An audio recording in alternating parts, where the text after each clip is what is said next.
안녕하십니까. 황태순 TV의 황태순 김현광입니다. 네, 오늘 2019년 8월 2일 정말 뜨거운 하루가 계속되고 있습니다. 조금 전에는 문재인 대통령 임시 국무회의 열었고 또 조금 전에는 국회에서 긴급 또 회의가 소집됐습니다.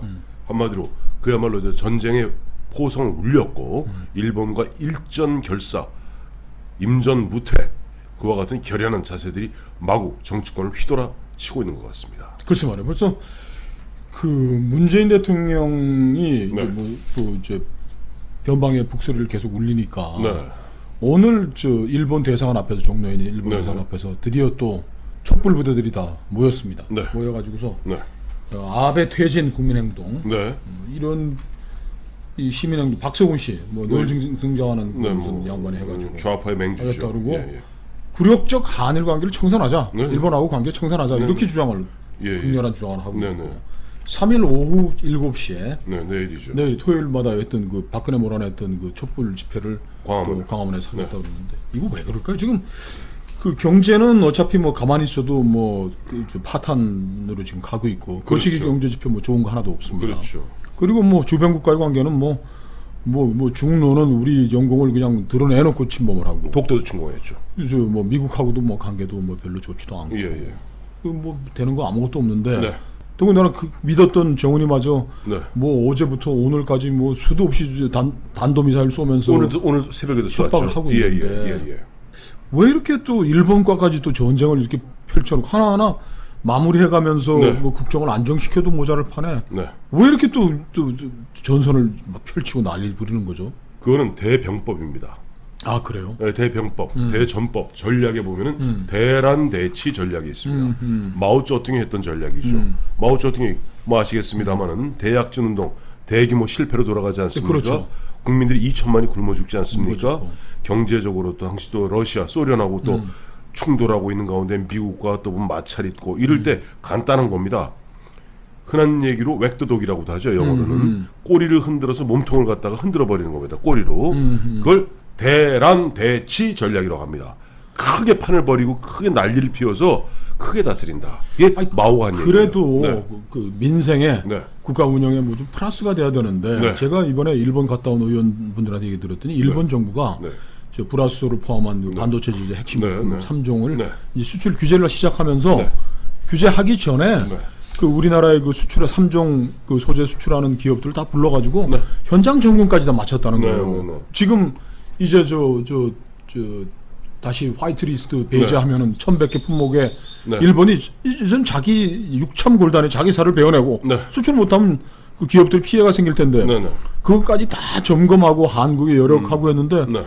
이 대란 대치도 좋지만은 이게 무슨 민생에 무슨 도움이 되겠습니까?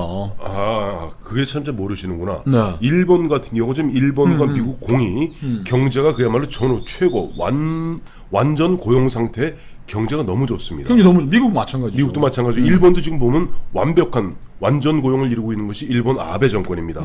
이런 상태에서 사실 가급적 외부의 분란을 일으키고 싶지 않는 것이 어떻게 보면 국가 지도자의 마음이죠. 그러나 우리는 어떻습니까? 소득 주도 성장 2년 동안 줄기차게 미뤄와서 나라 거의 빵꾸 냈죠. 그다음에 그야말로 대기업 성장률은 뭐 1%대로 1% 떨어졌고. 떨어졌고. 그러니까 이게 뭐냐? 이럴 때는 정상적인 방식으로는 국민들의 분노를 갖다 잠재울 수가 없습니다.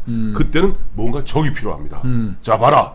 저 아베 저 친구 때문에 일본의 저런 화이트리스트 배제 때문에 우리가 소득 주도 성장이 그야말로 꽃 피우려 하는데 꽃이 꺾였다. 문제 꽃을 피워. 아니 그런 얘기를 할 거라고요. 그게 대란대치 전략이에요. 그게 바로 그 양정철이가 내놓은 민주연구원이라고 해서 그렇습니다. 그 야. 양정철이가 내놓았던 것들, 뭐 양정철이 뭐 하늘에서 뚝 떨어진 거 아니에요. 그게 바로 마오쩌둥이 1965년, 66년에 그야말로 문화혁명이라는 한판 뒤집기 하면서 내세웠던 것이 바로 뭐냐 하니까 대란대치, 비림비공입니다. 그러니까 뭐 어차피 국정 운영 개판됐으니까 네네. 이거 뭐 수습해서 정리하기보다는 그냥 일본하고 싸움 벌여서 이게 먼저 잘못된 거 저게 먼저 잘못된 거 없이 그냥 그 진흙탕 물을 그냥 확 흐려놓고서 또 하나 있죠. 일반 뭐 총칼이 날아가는 전쟁 같으면 항상 군대는 뭘 합니까? 정부는 계엄령을 선포합니다. 네. 사실상 경제 전쟁도 벌였기 때문에 이제 심리적인 계엄 상태는 들었다고 심리적 계엄 봐야죠. 상태를 갖다가 선포한 것이랑 마찬가지입니다. 우리 뭐 김영환 씨가 잘 아시겠습니다만은 2차 세계 대전 터지고 진주만이 기습당하자마자 미국 루즈벨트 대통령이 한 게 뭡니까? 샌프란시스코 캘리포니아에 살고 있는 일본이 10만 명을 갖다가 네바다 사막에 갖다 격리시킨 거예요. 일본계 미국 시민을 마찬가지입니다. 사실상 이렇게 보면 전쟁 상태 보면 처칠도 2차 세계 대전 터지자 제일 먼저 하는 것이 계엄령 선포입니다.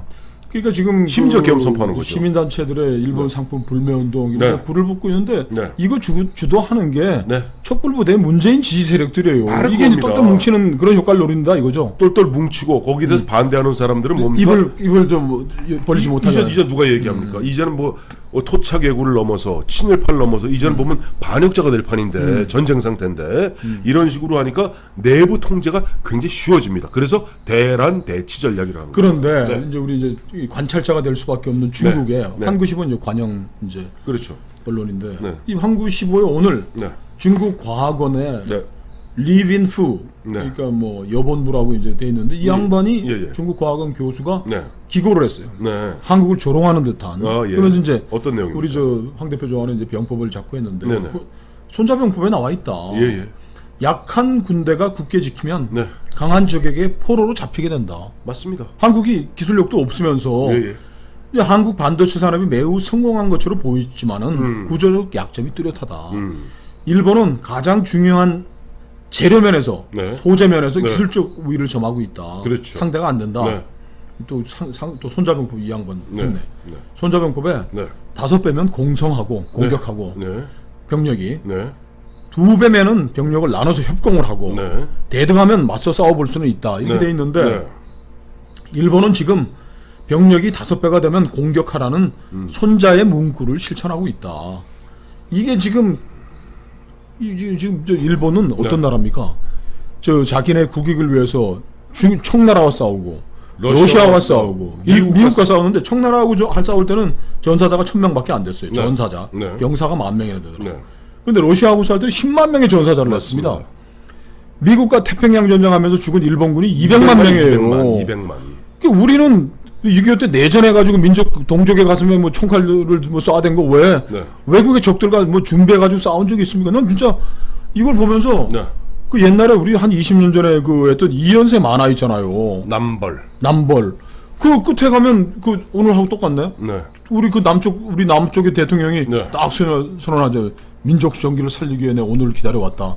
일본과의 전면전을 선포한다. 그러면서 네. 이제 뭐 노동 3호 네. 저 지금 북한 핵미사일까지 빌려가지고 네. 이제 우리 손을 잡아가지고서 그 끝장을 낸다는 그런 소설하고 거기 나온 대통령 멘트 여기 좀 한번 애청자님들로 한번 보여주세요. 나 지금 예. 띄워드리겠습니다. 아니 그 멘트하고 오늘 낸 멘트하고 왜 이렇게 똑같아? 이거 보고 베낀 거 아니에요 혹시? 문재인 대통령의 어떻게 사고 수준과 이 워딩 수준이 몸 딱딱 현민이 수준이에요. 야 오늘도 대의 때 뭐 나라답게 정의롭게 아니 그 뒤에 국무회의 한번 하는 거지. 그 건건이 이벤트마다 그거를 뭐 이용해가지고 하는데 또 이게 순서대로 또 앞뒤도 뭐 좀 안 맞아. 안 맞아요. 어제 한 얘기도 다르고 오늘 얘기 다르고 오늘은 뭐 나라답게 뭐 어쩌자는 그래서 뭐 계획이 뭡니까 문재인 대통령의 계획은? 계획은 나타났다니까요. 보세요. 지난 한 달 동안 지금 문재인 정부에서 한 일이 의병 일으키자.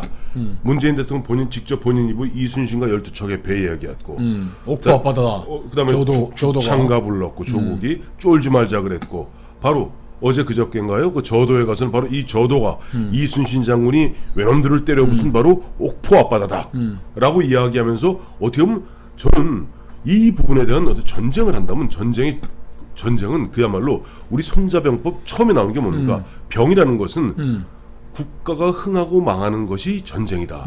죽고 사는 땅이다. 이렇게 돼 있습니다. 이건 전쟁이라는 것은 그야말로 자기들 뭐 외도독을 하던 대란 대치를 하던 그와 같이 그 뭐랄까 자기 내부의 정치적 목적으로 이용할 그런 가벼운 레크레이션이 아니에요. 그렇죠. 병이라는 것은 국가의 존망이 달려 있는 문제입니다. 이 국가 자 여기서 문재인 대통령 지금 이런 식으로 전쟁을 일으키고 마치 보면은 앞서 말씀하신 94년도 작품입니다만은 이연세 남벌에 나오는 멋진 대통령. 자 이제 민족 정기를 살리기 위해서 나는 본인은 이제부터 일본과의 전쟁을 선포하노라. 그 다음에 준비는 돼 있습니까? 우리 선배 어떤 분이 한 분이 그러더라고요. 네. 지금 우리 저 대한민국의 최고 전략가인 그 문재인, 조국 이 사람들은 이순신과 닮은 점이 0%다. 싱크로율이 하나도 없다는 거예요. 네. 이순신 장군은 어떤 사람입니까? 대단한 전략가죠. 그렇죠. 한 시간을 허비하지 않고 전쟁을 준비하고 그 백의종군하면서 내려가는 그 길에도 남은 병력들을 주워 모으고 배도 버리고 왔던 그 배설이 버리고 한 배 한 척까지 해서 13척을 만들어 가지고 싸우고 근데 싸우는데도 이길 수 있는 내가 선택한 이길 수 있는 곳에서 이길 수 있는 싸움만 하는 거예요. 그래서 결국 이순신이 그 모함당해서 죽게 된 거지. 왕이 가서 싸우라도 안 싸우는 거 아닙니까? 바로 그겁니다. 전쟁은 전하 같은 사람이 하는 거 그런 얘기를 들었다고 이제 선조는 모욕을 느낀 거지. 전하 이 전장은 내가 하는 것이고 아무리 이길 수 있는 확신이 있다고 하더라도 전술적인 전략적인 승리의 방정식이 안 나오면 안 가는 거예요. 자, 그러니까 정말 좋은 얘기시네요. 그래서 손자병법에도 이렇게 나옵니다. 무릇 전쟁이라는 것은 내가 원하는 시간에, 내가 원하는 장소에서, 내가 원하는 방식으로 싸워야 되는 겁니다.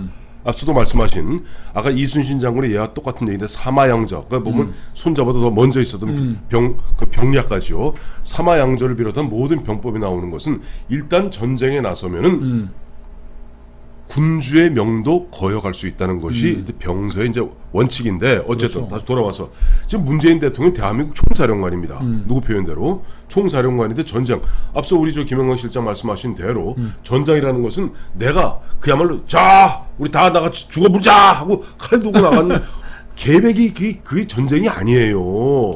전쟁이라는 것은 그야말로 내가 이길 수 있는 그런 것을 켜이 찾아갖고 그야말로 사람들의 민심을 모으고 또 그다음에 아시잖아요. 우리가 나중에 그 13척의 배를 이길 수 있었던 것은 당시에 있었던 호남의 그 군과 민이 한마음 되는 거 아닙니까? 민이 한마음이 됐고. 근데 지금 보면 자기 이른바 박근혜 대통령 쫓아냈던 그 촛불 부대를 동원해갖고 촛불 부대 다시 불러오고 어시아에서 그러면 아베 퇴진하면 일본의 아베가 예 감사합니다 하고 퇴진다고 탄핵 당합니까? 그래서 문재인 대통령과 감정만 거칠어질 뿐이지. 우리 핵심 전략가도 진짜 믿고 싶어. 이순신 같은 분들이길 진짜 기원하지만 네. 떠오르는 의문들은 너무나 많아요. 네. 준비를 했느냐? 네. 우리의 그 피해에 대해서 점검을 해봤느냐? 네. 피해 발생하면 어떻게 할 거냐? 네.